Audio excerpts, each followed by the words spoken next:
Hello students, कक्षा 10 की SS की ऑनलाइन क्लासेस में आपका स्वागत है।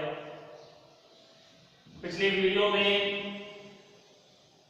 हम अर्थव्यवस्था की चुनौतियों के बारे में अध्ययन कर रहे थे,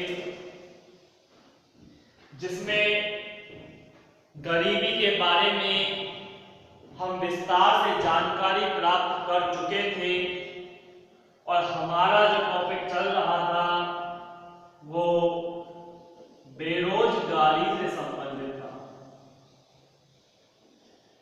बेरोजगारी जिसकी परिभाषा पिछली वीडियो में बता चुका हूं, लेकिन एक बार पुनः स्टार्ट करते हैं और पिछले टॉपिक से जुड़ते हुए चलते हैं हम।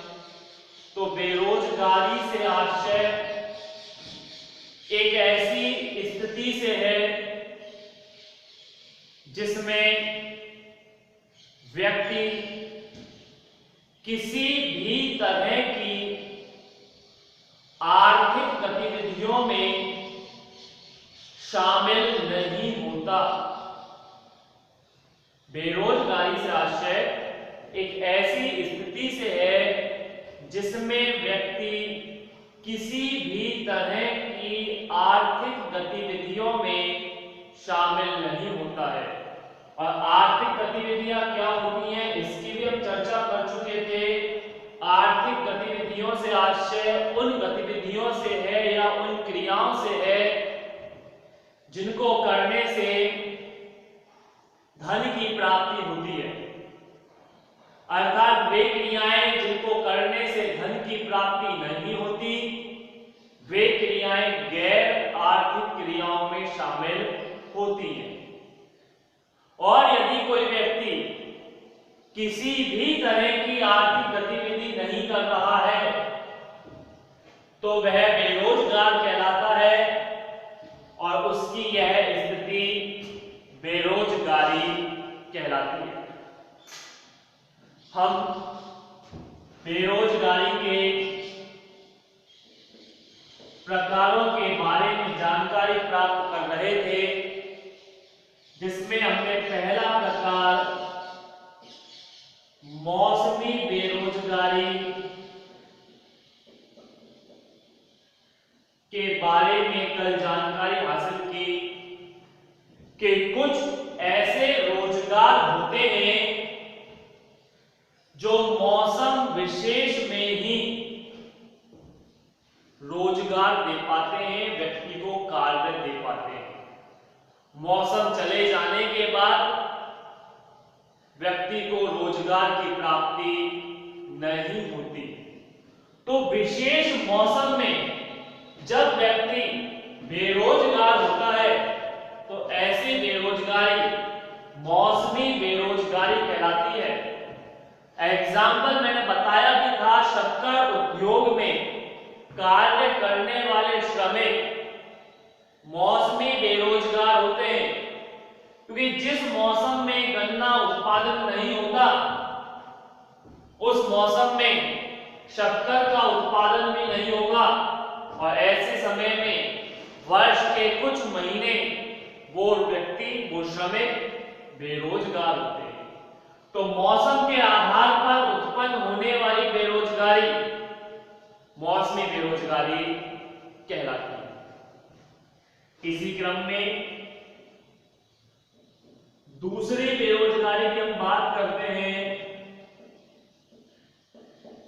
छिपी बेरोजगारी। नाम के अकॉर्डिंगली ये बेरोजगारी छिपी हुई है, अगर दिखाई नहीं देती। कैसे? छिपी बेरोजगारी से आशय उस स्थिति से है जिसमें व्यक्ति कार्य करता हुआ दिखाई तो देता है, लेकिन उत्पादन प्रणाली पर उसका कोई योगदान नहीं होता। छिपी बेरोजगारी से आशय उस स्थिति से है जिसमें व्यक्ति कार्य करता हुआ दिखाई तो देता है, लेकिन उत्पादन प्रणाली पर उसका कोई योगदान नहीं होता। यदि व्यक्ति को कार्य से हटा भी दिया जाए तो भी उत्पादन पर कोई प्रभाव नहीं पड़ता। ऐसे व्यक्ति छिपे बेरोजगार कहलाते हैं और उनकी यह स्थिति छिपी बेरोजगारी कहलाती है। पहले इसको एग्जाम्पल से समझेंगे, उसके बाद परिभाषा दोबारा देखेंगे। ध्यान दीजिए, एक एग्जाम्पल देखते हैं, उदाहरण देखते हैं, तब आपको बेहतर तरीके से समझ में आ जाएगा। मान लीजिए एक खेत के अंतर्गत, समझना बात को, 5 श्रमिक कार्य कर रहे हैं। एक खेत में 5 श्रमिक कार्य करते हैं और 5 बोरी गेहूं का यानी अनाज का वो उत्पादन कर देते हैं। आप 5 समझो कि 5 से प्रॉब्लम आएगी आपको समझने में, 3 ले लेते हैं। 5 से इसलिए प्रॉब्लम आएगी क्योंकि आप सोचोगे कि एक व्यक्ति एक बोरी का उत्पादन कर रहा है, लेकिन अपना उद्देश्य वो नहीं है। आप समझें कि एक खेत जिसमें 5 श्रमिक कार्य कर रहे हैं और ये 5 श्रमिक मिलकर 3 बोरी अनाज उत्पादित करते हैं। मालिक ने यह सोचा कि श्रमिकों की यदि संख्या बढ़ा दूं, श्रमिकों की यदि संख्या बढ़ा दूं तो उत्पादन में क्या होगी? वृद्धि होगी। या हम ये दूसरे रूप में कह सकते हैं कि एक खेत में 5 श्रमिक मतलब परिवार वाले कार्य कर रहे हैं, 5 परिवार वाले, मतलब एक ही परिवार के 5 मेंबर कार्य कर रहे हैं। 2 मेंबर और हैं उस परिवार में जो इस कार्य को नहीं कर रहे, लेकिन परिवार के मुखिया ने सोचा कि अगर उन दोनों को भी काम पर लगा दिया जाए तो उत्पादन में हो सकता है वृद्धि हो। तो इस लिहाज से 2 श्रमिक और लगा दिया है मालिक के द्वारा या मुखिया के द्वारा, कोई सा भी लोग समझ सकते हैं। यानी अब कार्य करने वाले श्रमिकों की संख्या कितनी हो गई? 7। लेकिन अब भी ये 7 श्रमिक मिलकर भी 3 बोरी अनाज का ही उत्पादन कर रहे हैं, क्योंकि एक खेत की जमीन की जितनी कैपेसिटी होगी, जितनी क्षमता होगी, मृदा जितनी उपजाऊ होगी, उसी आधार पर उत्पादन होगा। श्रमिकों की संख्या बढ़ाने से उत्पादन में वृद्धि हो, ऐसा पॉसिबल नहीं है। हो भी सकता है, लेकिन ये नहीं कि श्रमिक बढ़ा देंगे तो उत्पादन बढ़ेगा ही बढ़ेगा। ये डिपेंड करता है विभिन्न अन्य परिस्थितियों पर। तो 7 श्रमिक मिलकर भी अब 3 बोरी अनाज का ही उत्पादन कर रहे। तो आप समझिए मेरी परिभाषा क्या थी छिपी बेरोजगारी की। छिपी बेरोजगारी से आशय उस बेरोजगारी से है जिसमें व्यक्ति कार्य करता हुआ प्रतीत तो हो रहा है, यानी 2 श्रमिक एक्स्ट्रा लगाए हैं, ये कार्य करते हुए दिखाई तो देंगे। कोई देखेगा तो ये कहेगा कि हाँ इस खेत में 7 जने कार्य कर रहे हैं। आगे गई बात कि कार्य करता हुआ प्रतीत तो होता है, लेकिन उत्पादन प्रणाली में उसका कोई योगदान नहीं होता। आप देखिए कहां है योगदान। पहले 5 भी मिलकर 3 उत्पादन कर रहे थे, 3 बोरी अनाज का, और अब 7 मिलकर भी 3 बोरी अनाज का ही उत्पादन कर रहे हैं। तो इन 2 का कोई योगदान नहीं रहा। और यदि इन्हें हटा भी दिया जाए, इन्हें कार्य से हटा भी दिया जाए तो भी उत्पादन पर कोई प्रभाव नहीं पड़ेगा, क्योंकि 5 पहले ही ऑलरेडी 3 बोरी का अनाज पैदा कर रहे हैं, 7 भी 3 का ही कर रहे हैं। अगर इन 7 में से 2 को हटा दो तो रह जाएंगे कितने? 5, और 5 ही मिलकर कितने का ही कर रहे हैं? 3 बोरी का। तो छिपी बेरोजगारी से आशय उस स्थिति से है, अब देखें दोबारा से परिभाषा को कि छिपी बेरोजगारी से आशय उस स्थिति से है जिसमें व्यक्ति कार्य करता हुआ प्रतीत तो होता है लेकिन उत्पादन प्रणाली पर उसका कोई योगदान नहीं होता। यदि व्यक्ति को कार्य से हटा भी दिया जाए तो भी उत्पादन प्रणाली पर कोई प्रभाव नहीं पड़ेगा। ऐसे व्यक्ति छिपे बेरोजगार कहलाते हैं और उनकी यह स्थिति छिपी बेरोजगारी कहलाती है। क्लियर हो गया होगा? दो प्रकार की बेरोजगारी, छिपी और मौसमी बेरोजगारी।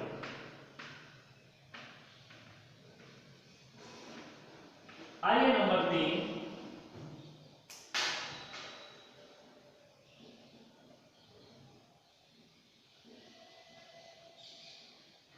तकनीकी बेरोजगारी।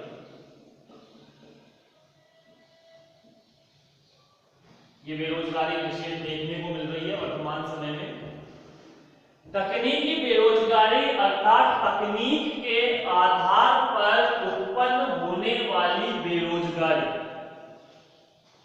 आज वर्तमान में नवीन तकनीकें आ रही हैं लेकिन व्यक्ति उन तकनीकों का जानकार नहीं है। ऐसे में जो व्यक्ति आधुनिक तकनीक से मेल खाता है, उससे बराबर चलता है तो उसे रोजगार मिल पाएगा और जिस व्यक्ति को आधुनिक तकनीक का ज्ञान नहीं वो बेरोजगार होता चला जाएगा। कैसे? एग्जाम्पल, मान लीजिए एक ऐसा व्यक्ति है जो लिखा पढ़ी का कार्य या विभिन्न आंकड़ों को संग्रहित करने का कार्य या हिसाब किताब रखने का कार्य कह सकते हैं, कागज पेन के माध्यम से करता है। विभिन्न पुस्तिकाएं हैं, विभिन्न कॉपियां हैं, उसके अंदर वो लिखता चला जाता है कि इतना लिया है, इतना दिया है, इससे लेना है, इसको देना है, कहां से माल आया, कहां से माल गया, वो सारा मैटर कागजों में हाथों के माध्यम से लिखता चला जाता है। वह व्यक्ति को रोजगार मिला हुआ है, किसी संस्था के यहाँ काम करता है और संस्था उसे वेतन देती है। किस बात का? कि हिसाब किताब रखने का। ठीक है। लेकिन कुछ समय पश्चात संस्था एक कंप्यूटर ले आई और उस व्यक्ति से कहा कि अब जो हिसाब किताब रखा जाएगा वो कागज किताब कॉपी के माध्यम से नहीं, अपितु कंप्यूटर के माध्यम से रखा जाएगा। अर्थात जो भी एंट्रीज होगी, जो भी लेन देन होगी, वो कंप्यूटर के अंतर्गत की जाएगी, यानी पूरी तरह से ऑनलाइन कार्य। अब ऐसी स्थिति में सपोज कीजिए उस व्यक्ति को कंप्यूटर चलाना आता ही नहीं है, कंप्यूटर पर कार्य करना नहीं आता, तो क्या संस्था ऐसे व्यक्ति को अपने पास रखेगी? नहीं। संस्था उसे मना कर देगी कि जब आपके काम करना नहीं आता है तो आप जा सकते हैं। यानी वो व्यक्ति बेरोजगार हो गया। किसके कारण? कंप्यूटर के कारण, अर्थात तकनीक के कारण। जब नवीन तकनीकों का आगमन होता है और व्यक्ति नवीन तकनीक के साथ तालमेल स्थापित नहीं कर पाता तो ऐसे में व्यक्ति का रोजगार छिनता है, व्यक्ति बेरोजगार होता चला जाता है। आज बहुत से ऐसे रोजगार हैं जो सिर्फ और सिर्फ तकनीक के कारण ही समाप्त होते जा रहे हैं। एग्जाम्पल, मटके बनाने वाले कुम्हार, आज प्रत्येक के घर में फ्रिज है, रेफ्रिजरेटर है, परिणामतः उनके रोजगार पर संकट मंडराने लगा है। अन्यथा पहले जब फ्रिज नहीं थे उस समय मटकों के अंतर्गत ही पानी रखकर उन्हें शीतल किया जाता था, ठंडा रखा जाता था और व्यक्ति इस्तेमाल करते थे। लेकिन आज फ्रिज आने के कारण मटके बनाने के व्यवसाय पर कहीं ना कहीं रुकावट आई, समस्याएं उत्पन्न हुई और वे व्यक्ति बेरोजगार होते चले गए। तो नवीन तकनीक के आने के कारण जब व्यक्ति बेरोजगार होता है तो ऐसी बेरोजगारी तकनीकी बेरोजगारी कहलाती है। तो आप देख सकते हैं मौसमी बेरोजगारी, छिपी बेरोजगारी और तकनीकी बेरोजगारी। आइए नंबर 4,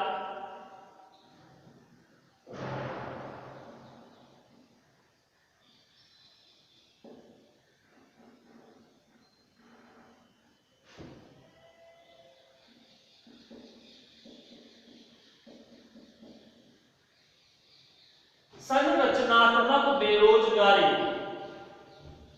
अर्थव्यवस्था की संरचना में आने से या अर्थव्यवस्था की संरचना में परिवर्तन के कारण उत्पन्न होने वाली बेरोजगारी संरचनात्मक बेरोजगारी कहलाती है। अर्थव्यवस्था की संरचना में आने वाले परिवर्तन के कारण उत्पन्न होने वाली बेरोजगारी संरचनात्मक बेरोजगारी कहलाती है। अर्थात समय दर समय अर्थव्यवस्था में बदलाव आता है और उस बदलाव के कारण कई लोगों का रोजगार छिन जाता है, काफी व्यक्ति बेरोजगार होते चले जाते हैं। तो ऐसी स्थिति में उत्पन्न होने वाली बेरोजगारी संरचनात्मक बेरोजगारी कहलाती है। हालांकि ये कोई खास बेरोजगारी का प्रकार नहीं है, लेकिन फिर भी हम इतना समझ सकते हैं कि अर्थव्यवस्था की संरचना में परिवर्तन से उत्पन्न होने वाली बेरोजगारी संरचनात्मक बेरोजगारी। तो वही नंबर 5,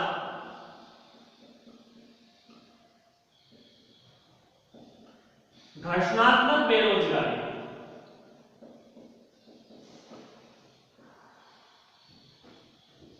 दो रोजगार अवधियों के मध्य उत्पन्न होने वाली बेरोजगारी घर्षणात्मक बेरोजगारी कहलाती है। दो रोजगार अवधियों के मध्य उत्पन्न होने वाली बेरोजगारी घर्षणात्मक बेरोजगारी कहलाती है। जैसे किसी हड़ताल के कारण उत्पन्न होने वाली बेरोजगारी। समझिए इस बात को। मान लीजिए किसी संस्था, किसी कंपनी, किसी उद्योग के अंतर्गत श्रमिक कार्य कर रहे हैं। श्रमिकों की अपने मालिक से कुछ मांग है और मांग एक ही होती है। श्रमिकों की मालिक से मोस्टली 99% सिर्फ एक डिमांड होती है और वो डिमांड होती है कि उनके वेतन में वृद्धि की जाए। क्योंकि श्रमिक जो कार्य करता है वो वेतन के लिए करता है, उसी वेतन से उसका परिवार चलता है। ऐसे में यदि मालिक उन्हें वेतन कम दे तो श्रमिकों के जीवन यापन पर संकट मंडराता है। वे अपने परिवार का लालन पालन बेहतर तरीके से नहीं करते। तो ऐसी स्थिति में श्रमिकों की जो मोस्टली डिमांड होती है वो यही होती है कि उनके वेतन में वृद्धि कर दी जाए। तो यहां की बात है कि मान लीजिए कोई कंपनी, कोई संस्था है, कोई उद्योग है जिसमें श्रमिकों ने अपने मालिक से ये मांग रखी कि उनके वेतन में वृद्धि कर दी जाए। मालिक उनकी इस मांग को अनसुना कर रहे हैं। लंबे समय से श्रमिक मांग उठा रहे हैं, मुद्दा उठा रहे हैं, लेकिन मालिक ने उनकी बात नहीं सुनी। आखिरकार श्रमिकों ने मजबूर होकर हड़ताल। हड़ताल अर्थात कार्य का बहिष्कार, कि जब तक हमारे वेतन में वृद्धि नहीं होगी हम कार्य नहीं करेंगे। महीना भर निकल गया, 2 महीने का समय निकल गया, लेकिन मालिक ने उनकी मांगों को नहीं माना। आखिरकार मालिक परेशान हुए, क्योंकि कार्य बंद हो गया, कंपनी बंद हो गई, मालिक को काफी लॉस हो रहा है। मालिक ने समझा बुझाकर उनके वेतन में कुछ वृद्धि कर दिया। यानी 2 महीने के बाद मालिक ने उनकी मंजूरी मान ली, उनकी बात मंजूरी दे दी, अर्थात श्रमिकों के वेतन में वृद्धि हो गई है। श्रमिकों के वेतन में वृद्धि हो गई, श्रमिकों की मांगें पूरी हो गई, श्रमिक वापस काम पर लौट आए, अर्थात उन्होंने हड़ताल कर दी, समाप्त कर दी। तो अब बात समझिए, हड़ताल पर जाने से पहले तक का उन्हें वेतन मिलेगा और हड़ताल समाप्त करने के बाद जब वो काम पर आए उसका वेतन मिलेगा। वो 2 महीने जब उन्होंने हड़ताल की उसका वेतन उन्हें प्राप्त नहीं होगा। तो ऐसे में वो 2 महीने श्रमिक क्या हुए? बेरोजगार हुए। तो ऐसी बेरोजगारी क्या कहलाती है? घर्षणात्मक बेरोजगारी कहलाती है। अर्थात 2 रोजगार अवधियों के मध्य, पहले रोजगार था, फिर हड़ताल हो गई और फिर रोजगार मिल गया, तो 2 रोजगार अवधियों के मध्य उत्पन्न होने वाली बेरोजगारी घर्षणात्मक बेरोजगारी कहलाती है। अगला देखिए,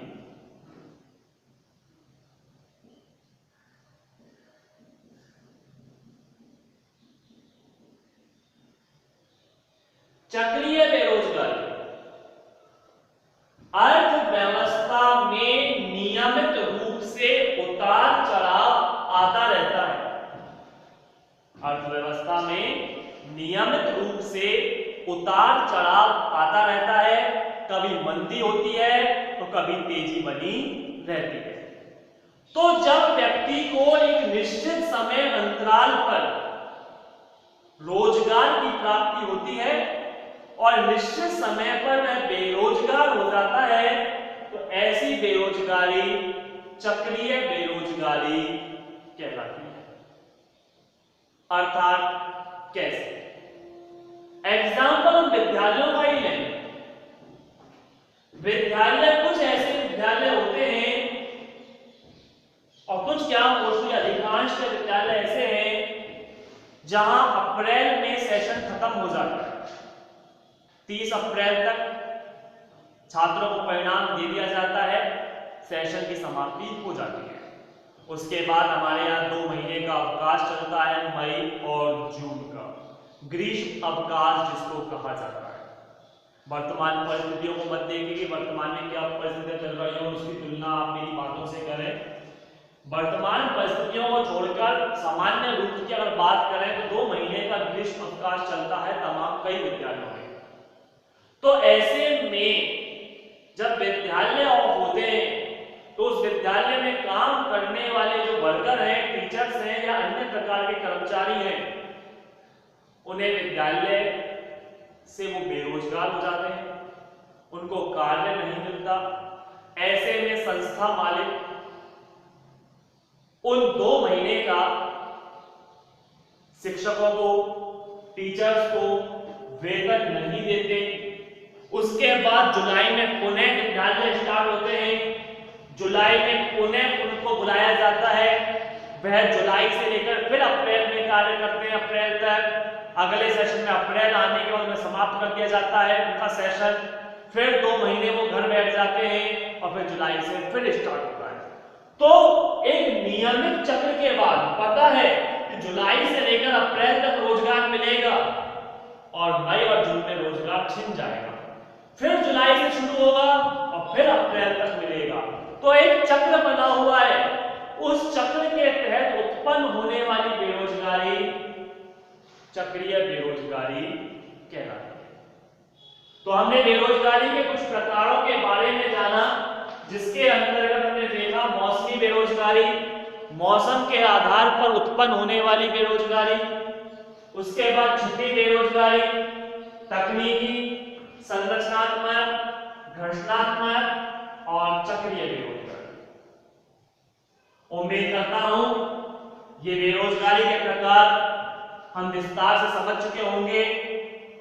बोर्ड एग्जाम के अंतर्गत डेफिनेट यहां से एक प्रश्न पूछा जाता है। इस साल यह प्रश्न पूछा गया था 1 नंबर का, छिपी बेरोजगारी से आशय बताइए। हो सकता है उन्हें रिपीट कर दिया जाए या अन्य कोई से प्रकार आपसे पूछ लिए जाए। ऐसे में इन प्रकारों की जानकारी लेना बहुत जरूरी है। ध्यान से समझें, पढ़ें। आज के लिए इतना ही काफी है। बेरोजगारी से संबंधित कुछ और बातों की चर्चा हम आगामी वीडियो में करेंगे।